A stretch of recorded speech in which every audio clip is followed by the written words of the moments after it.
बिना मंगल के सर्जरी किसी भी चीज़ की बॉडी में, चाहे वो कोई भी छोटा सा छोटा ऑर्गन क्यों ना हो, चाहे वो उंगली का छोटा सा चीरा ही क्यों ना लगा हो, बिना मंगल की इन्वॉल्वमेंट के आपको छोटा सा कट भी नहीं लग सकता। आयु तो पता चली जाती है अष्टम घर से कि एक जातक की आयु कितनी है। क्या केवल अष्टम ग्रह बता देता है? हाँ, अष्टम घर में बाकी कौन कौन सी प्लैनेट्स की युति है।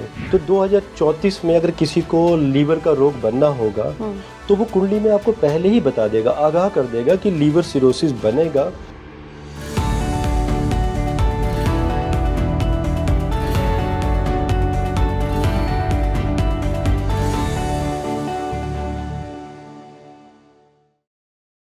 आज के इस एस्ट्रोलॉजी पॉडकास्ट में हम बात करेंगे मेडिकल एस्ट्रोलॉजी की। सुनकर हैरानी हुई होगी ना आपको कि ये मेडिकल एस्ट्रोलॉजी क्या है।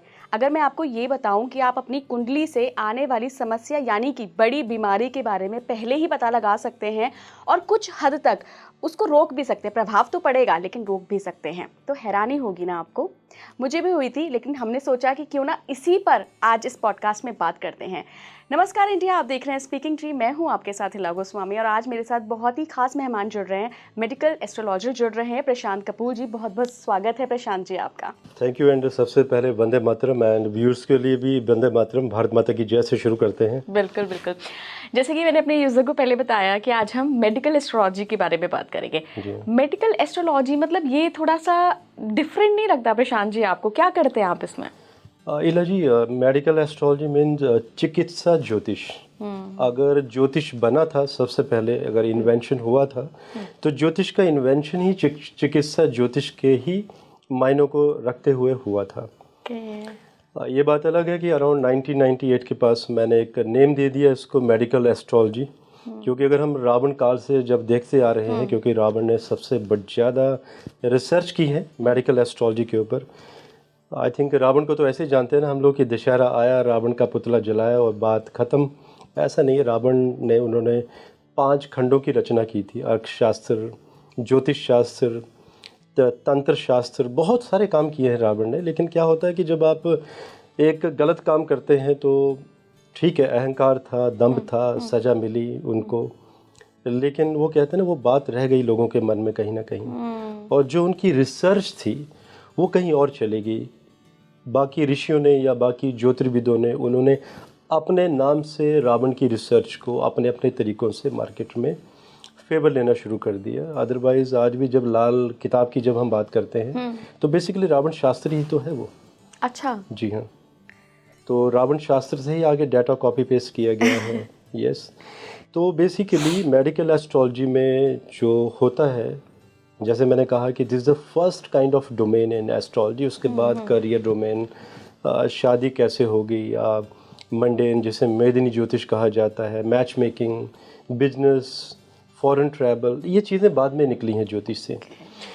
Medical astrology means the people who are suffering with the chronic disease which is not curable by the medical science. So वहाँ पर मेडिकल एस्ट्रोलॉजी का सहारा लिया जाता है। तो बहुत बेनिफिशियल रहती होगी लोगों के लिए। एग्जैक्टली। लेकिन क्या है कि इला जी, हम अपने रूट से भटक गए हैं।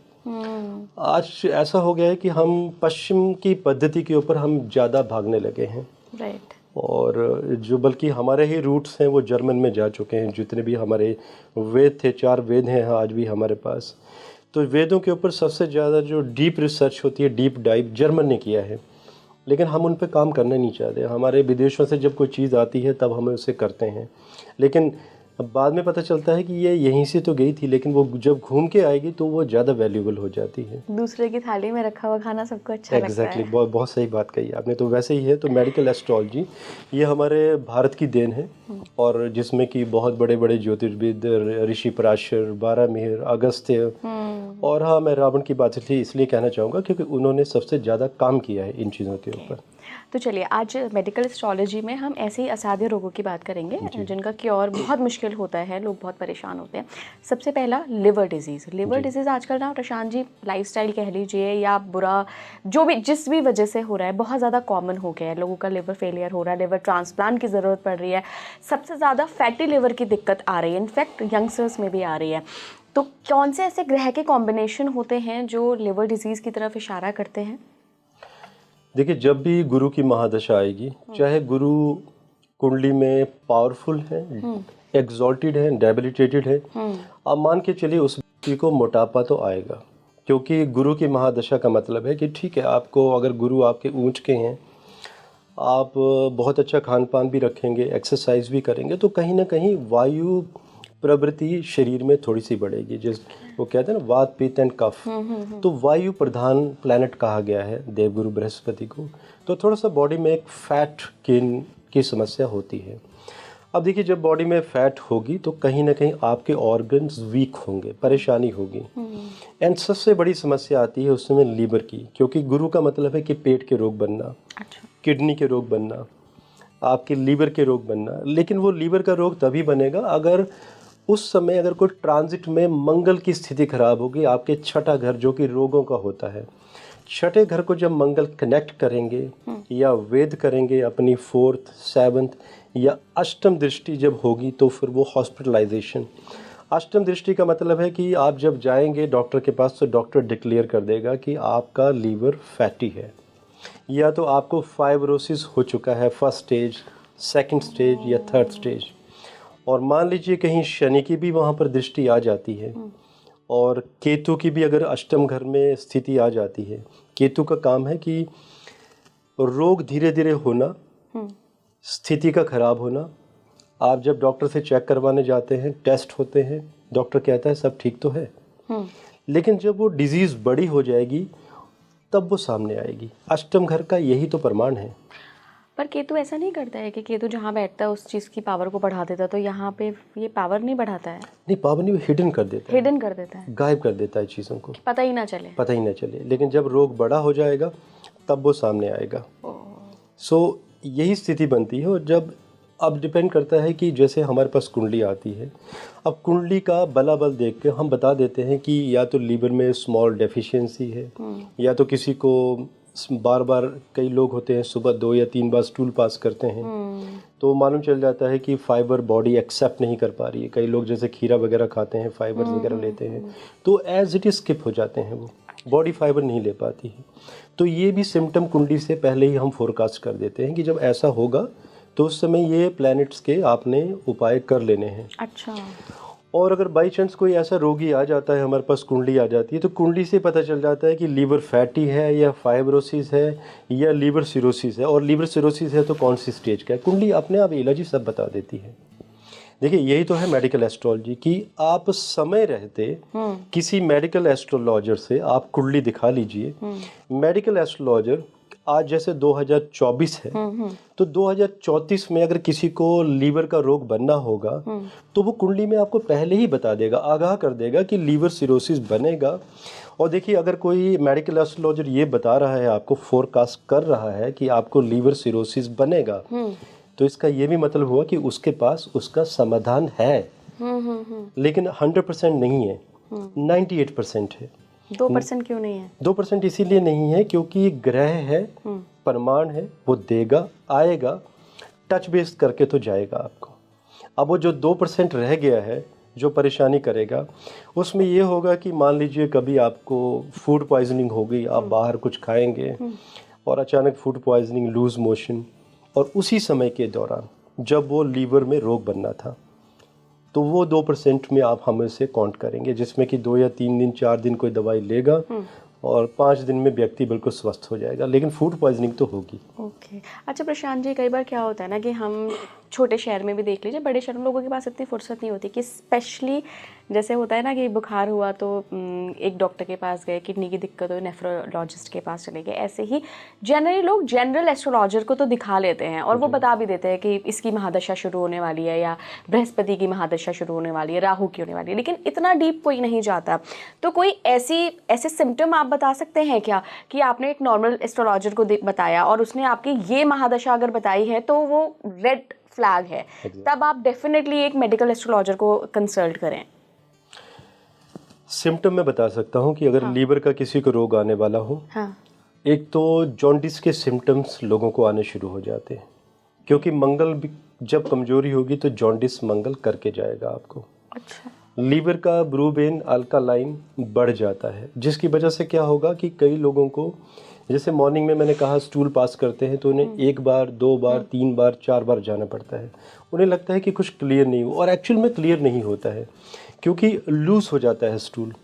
आपके जो फाइबर हैं उसको ज्वाइंट नहीं होने देते हैं। तो ये सबसे पहला सिम्टम है लीवर कमज़ोर होने का। लेकिन अगर केतु की स्थिति आएगी, अगर आप LFT का टेस्ट करवाएंगे, लीवर प्रोफाइल टेस्ट, उसमें सबके सब प्रोफाइल ग्रीन आएंगे। बट स्टिल तभी भी मैं जानना चाहती हूँ कि क्या पता किसी की रीच में ना हो, तो वो कौन सी दशा देखकर फिर आगे फर्दर कंसल्ट के लिए किसी मेडिकल एस्ट्रोलॉजर। दशा जैसे कि मैंने बताया कि देवगुरु बृहस्पति जब भी आएंगे, अच्छी बुरी कोई भी दशा होगी महादशा। इनकी, महादशा भी होगी, चाहे एग्जॉल्टेड भी होंगे जुपिटर, आपके लीवर में हल्का हल्का कोई ना कोई डेफिशिएंसी जरूर देंगे। ओके। उसके लिए सबसे बेहतर है कि आप जैसे सिम्टम्स हमने बता दिए, एक्सरसाइज करें, सात्विक खाने पर आ जाए, नॉन वेज खाना बिल्कुल बंद कर दे। अच्छा, जुपिटर की महादशा जब आती है 15-16 साल के लिए, 16 वर्ष के लिए आती 16 है। साल के लिए आती जी है, तो क्या ये 16 साल आपके लीवर की प्रॉब्लम रहेगी? जी नहीं, बीच बीच में जब देवगुरु बृहस्पति के जो शत्रु प्लैनेट्स हैं, जैसे वीनस आ जाते हैं बीच में, शनि देव जी आ जाते हैं, मरकरी का कनेक्शन आ जाता है, जो सम भी होते हैं पंचदा मैत्री चक्र में, किसी की कुंडली में अधिशत्रु कहाँ पर सम की स्थिति, तब ये प्लैनेट्स मिलकर वो लीवर में डेफिशिएंसी करते हैं। क्योंकि मरकरी का पीरियड आने का मतलब है कि आपको पैंक्रिया में भी थोड़ा सा इन्फेक्शन होगा। और जुपिटर में, मरकरी में अगर मंगल आ जाता है तो आपके गॉल ब्लैडर में स्टोन्स निकलने की संभावना ज़्यादा बढ़ जाएगी। बिकॉज तब आपकी स्थिति ऐसी हो जाएगी कि डॉक्टर ये भी कह देगा कि आपके गॉल ब्लैडर में स्टोन हो चुके हैं और गॉल ब्लैडर निकालना पड़ेगा। अगर किसी को लिवर सोराइसिस से अगली जो स्टेज होती है, जब लिवर बिल्कुल डैमेज हो जाता है और ट्रांसप्लांट की स्थिति आ जाती है, तो ऐसे में क्या बृहस्पति ही जिम्मेदार होता है या कोई और ग्रह इसमें शामिल होता है, तब ये ट्रांसप्लांट तक पहुंचता है? ट्रांसप्लांट की जब नौबत आएगी तो मंगल रिस्पॉन्सिबल होगा। मंगल। जी हाँ, क्योंकि मंगल की इन्वॉल्वमेंट के बिना कोई भी सर्जरी नहीं हो सकती। सर्जरी तभी होगी जब मंगल की इन्वॉल्वमेंट होगी। एज इन कैसे, अंतर्दशा प्रत्यंतर दशा? जी हाँ, कहीं ना कहीं अंतर्दशा, प्रत्यंतर दशा, सूक्ष्म दशा, वर्ष कुंडली में या तो मूनथा का छठे घर में आना, मंगल का छठे घर में आना, उसी समय लगन कुंडली में भी इन सब पीरियड्स का आना, या तो ट्रांजिट में मंगल का छठे घर को कनेक्ट करना। बिना मंगल के सर्जरी किसी भी चीज़ की बॉडी में, चाहे वो कोई भी छोटा सा छोटा ऑर्गन क्यों ना हो, चाहे वो उंगली का छोटा सा चीरा ही क्यों ना लगा हो, बिना मंगल की इन्वॉल्वमेंट के आपको छोटा सा कट भी नहीं लग सकता। सर्जरी करवाने का काम है मंगल का, ही इज़ अ कमांडर। क्योंकि ब्लड देखना, ब्लड को बहाना, ये मंगल का काम है। अच्छा, इसमें भी क्या कुछ और क्लॉज होते हैं कि अगर किसी का मंगल बहुत स्ट्रांग है, कुंडली में बैठा है, मंगल बहुत स्ट्रांग है और वो अननोइंगली मंगल की पूजा भी कर रहा है, उसको नहीं पता है पर वो कर रहा है उपाय, तो क्या ये चीज़ टाली जा सकती है? अगर मंगल स्ट्रांग है किसी की कुंडली में तो उसको लीवर का रोग नहीं आएगा उसको। अच्छा, चाहे बृहस्पति की दशा भी आ जाए? चाहे बृहस्पति की दशा भी आ जाए, नहीं परेशान करेगा। ओके। बशर्ते कि कोई ऐसी प्लैनेटरी कॉम्बिनेशंस, कुछ कई बार जैसे नीच भंग राजयोग बनते हैं, जैसे कई बार ऐसे कॉम्बिनेशन बनते हैं कि एक सबसे बड़ा महान राजयोग, जिसे मैं अक्सर, मेरे कुछ ऐसे क्लाइंट हैं जिनके कैसीनोस हैं लास वेगस में, और उन लोगों की कुंडलियों में मैंने कॉम्बिनेशन देखा है कि छठे का लॉर्ड 8th में, 8th का 12th में, 12th का 6th में, 8th में, आपस में जो दूस्थाना है उनके कॉम्बिनेशन बने हुए हैं। ये वो लोग हैं जिनको ज़िंदगी में शुरू के जो पल थे बहुत स्ट्रगल करना पड़ा। मतलब इन लोगों को रोटी खाने को तक नहीं मिलती थी। आज ये लोग पैसों में खेलते हैं, इनको ये नहीं पता कि ये पैसा है या रद्दी है। लेकिन हाँ, इन लोगों को मंगल चाहे ऊंच का भी क्यों ना हो, इन लोगों को पेट के रोग हमेशा सताते हैं, परेशानी रहती है। क्योंकि दूस्त स्थाना का राजयोग बना है, राजयोग तो बना है लेकिन शारीरिक रोग वो देकर जाएगा। तो क्या ये मतलब लाइफ थ्रेटनिंग भी हो सकता है? आयु तो पता चल ही जाती है अष्टम घर से कि एक जातक की आयु कितनी है। अष्टम घर अपने आप में बता देता है कि कितनी आयु है और मृत्यु का कारण क्या बनेगा। क्या केवल अष्टम ग्रह बता देता है? हाँ, अष्टम घर में बाकी कौन कौन सी प्लैनेट्स की युति है, बाकी किन प्लैनेट्स का वेद हो रहा है। अष्टम घर आपका अष्टमेश त्रिशांशा कुंडली में कहाँ गया है, नवांशा कुंडली में उसकी क्या स्थिति है, और जैमिनी फंडामेंटल्स भी हैं, वो भी बता देते हैं कि आपकी अल्प आयु है, मध्यम आयु है या दीर्घ आयु है, या अकाल मृत्यु के अगर योग बनेंगे तो उसको कैसे टालना है। अष्टम घर से ही आयु के बारे में आप विचार कर सकते हैं। हम लिवर की बात कर रहे थे प्रशांत जी, और भी कुछ रेमेडीज़ अगर आप बता सकते हैं कि अगर लिवर सोराइसिस है तब आप क्या कर सकते हैं, लिवर में से फैटी लिवर है तब क्या कर सकते हैं, अगर डॉक्टर ने आपको ट्रांसप्लांट बोल दिया है तो भी फिर भी आप एक बार को कुछ अल्टरनेटिव अगर सोच सकते हैं फिर क्या कर सकते हैं?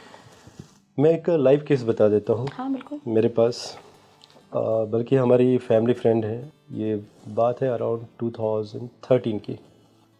She you know they have a business family background, so मैं उनका कॉर्पोरेट एस्ट्रोलॉजर भी हूँ, तो उनकी कंपनीज हैं। तो 2013 की बात है। तो ऐसे कुंडली देख रहा था उनकी मैं, क्योंकि उनको एक नई कंपनी शुरू करनी थी। तो मैंने अचानक ही उन्हें कहा कि आपके हस्बैंड को लिवर सिरोसिस होगा 2014 में। तो हंस पड़ी वो, क्योंकि बहुत ही स्ट्रॉन्ग पर्सनैलिटी है उनकी, वेरी इंटेलिजेंट लेडी, एंड मतलब शी इज़ एजुकेटेड ऑल्सो। तो उन्होंने कहा कि प्रशांत जी, मैं ड्रिंक कभी 2 महीने में, माह में कभी मैं ले लेती हूँ पार्टी में, कभी 30 ml 40 just for the test. मेरे हस्बैंड तो जूस भी नहीं पीते हैं, कोको कोला पेप्सी भी नहीं पीते हैं, तो उनको कैसे लीवर का रोग बन सकता है? He is very fit. अब देखिए, मैं तो कुंडली की स्थिति देखूंगा कि ये कुंडली में ट्रिपल मार्केज छठे घर में, और वो भी ऐसा वाला है कि वो मृत्यु के दरवाजे तक तो नहीं जाने देगा, लेकिन आपको बेड रिडन कर देगा, कोमा तक ले जाएगा। और हमारा काफ़ी 12-14 माह तक कनेक्शन भी नहीं थे हम लोग, क्योंकि वो भी बिज़ी हो गए, मैं भी बिज़ी हो गया उस समय। मैं मेरे कुछ और बिजनेसेस भी चला रहा था, मैं जॉब छोड़ी थी उन दिनों में मैंने, मेरे कुछ और भी वेंचर्स हैं। 14 माह के बाद मुझे फ़ोन आता है, वो सिंगापुर में थी। तो ट्रांसप्लांट की जो बात की है आपने, उसी पे आ रहा हूँ मैं। ट्रांसप्लांट के लिए उन्होंने अराउंड 80 लाख जमा किए थे वहाँ पे। तो डॉक्टर्स उनका पैसा रिफ़ंड कर देते हैं अराउंड 76 लाख के आसपास, 4 लाख जमा कर लेते हैं जो भी प्रोसेसिंग फ़ीस थी। और कारण ये था कि डॉक्टर्स ने कहा कि अब ट्रांसप्लांट भी नहीं हो पाएगा, बल्कि फैमिली का एक व्यक्ति अपना पोर्शन देने के लिए भी रेडी था। और ये बात पता चलती है मुझे 14 माह के बाद, जब मुझे कॉल करती हैं, स्थिति का मुझे पता चलता है। तो मैंने थोड़ा सा नाराज़गी भी थी मेरी कि आपने बताया क्यों नहीं, और थोड़ा सा मैं हंस भी दिया फ़ोन पे। अब देखिए, किसी का एक व्यक्ति घर का लीवर सिरोसिस से पीड़ित हो, डॉक्टर कहें कि आप घर ले जाओ, सेवा करो, और मेरे जैसे व्यक्ति हंसेगा, तो आप भी सोच रहे होंगे कि मैं सरकास्टिक स्माइल क्यों रही होगी। और वो भी परेशान। तो मैंने उनको कहा, और परेशान थी कि मैं हंस क्यों रहा हूँ। मैंने कहा, भाई ये छठा घर है, रोग देगा लेकिन आयु लंबी है। तो उनका कहना था कि डॉक्टर्स ने कहा है कि सेवा, और सेवा का मतलब हम समझते हैं 15-20 दिन 25 दिन, बिकॉज जब मुंह से पस आना शुरू हो जाए एक व्यक्ति को, पस मतलब जब आपको कोई व्याधि होती है, फोड़ते हो तो पीले रंग की पस आती है, जब मुंह से आना शुरू हो जाती है तो सोचिए स्थिति क्या होगी। एक 80 किलो का व्यक्ति जब 36 किलो रह जाता है, अब सोचिए क्या स्थिति होगी उस व्यक्ति की। सो उसके बाद मैंने उनका ट्रीटमेंट शुरू किया। मैंने कहा कि नहीं, कुछ होगा नहीं, ये है कि ये कोमा में चले जाएंगे, और कोमा मतलब कितने वर्ष भी आप जा सकते हैं। तो जब ये स्थिति मैंने उनको बताई, और यही था मेरा सरकाज़म स्माइल का भी कारण कि मर तो रहे नहीं है। नहीं, क्योंकि अष्टम घर लंबी आयु दे रहा है। फिर ट्रीटमेंट जब शुरू होता है उनका, तो 3 माह में उनका 15 किलो वेट बढ़ जाता है, एंड उनका जो लीवर था वो ऑलमोस्ट 70 to 80% रिकवर कर जाता है 3 माह में। 3 माह में।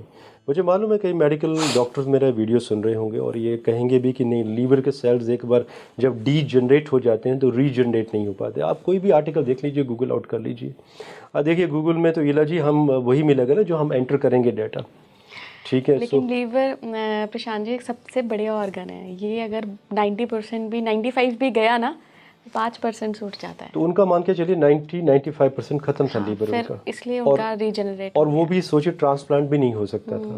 तो हमने, बिकॉज हम लोग मेडिसिन भी बनाते हैं, एंड इलाजी वो मेडिसिन भी ऐसी हैं जिन्हें वैदिक मंत्रों द्वारा, क्योंकि वैदिक मंत्र जब पढ़े जाते हैं तो उच्चारण करना पड़ता है, जोर जोर से वाइब्रेशंस देनी पड़ती हैं। तो मेडिसिन भस्म में बनाने के बाद वैदिक मंत्रों का आपको उच्चारण करना पड़ता है, 3 से 5 दिन तक प्राण प्रतिष्ठा करनी पड़ती है मेडिसिन की। वो मेडिसिन उनको दी गई, और यही प्रोसेस आज भी हम फॉलो करते हैं। ऐसे कई पेशेंट आते हैं मेरे पास लीवर सिरोसिस वाले, अभिमंत्रित मेडिसिन देते हैं। जी हाँ, अभिमंत्रित मेडिसिन, क्योंकि वो काम इमीडिएट करेगी। दवाई देना शुरू की, और 6 माह के बाद कंप्लीट रिकवरी 100%। जब लीवर टेस्ट किया गया तो all the profiles were green, oh, और वो जहाँ तक सुबह एक ही बार स्टूल पास करता था और उनका वेट हो गया था 60 kg। This is great. फिर उसके बाद उनकी कंप्लेंट आई, बोला प्रशांत जी मैं 80 किलो का था, कुछ ऐसी दवाई बताइए। और उसमें गुरु की महादशा भी चल रही थी और मैंने दवाई भी दे दी उनको थोड़ा सा वेट बढ़ाने की। और जैसे ही उन्होंने 45 डेज खाई और 2 माह में वो 86 kg हो गए। अब कंप्लेंट आई, बोला पहले मैं 80 किलो का था, अब 86 किलो हो गया, अब कम करना। मैं कभी कम करना भी आपके हाथ में, डाइट कम करो, स्टाइल चेंज करो। वेट बढ़ाया, आप कहा आपने वेट बढ़ाना बहुत आसान है इला जी, वेट कम करना बहुत मुश्किल है। तो ये एक स्टोरी है और इससे भी वर्स्ट केसेस मेरे पास आए हैं